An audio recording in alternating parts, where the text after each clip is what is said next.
最近經濟大環境唔好啊，有啲人想去死啊，呢啲諗法想去死唔好。你睇翻全球嗰個出生率都好低，歐美國家低，我哋中國呢邊都低。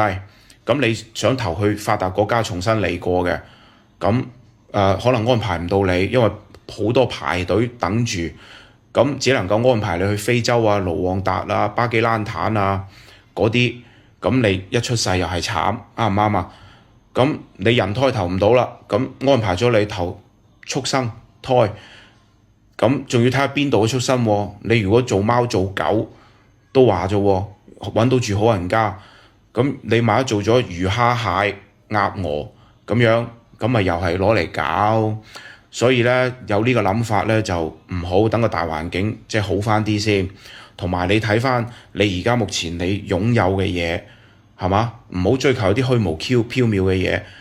糯米雞食唔到咪食唔到咯，咁你仲可以食到飯，仲有公交車搭，已經俾好多人 very good 啦，係咪？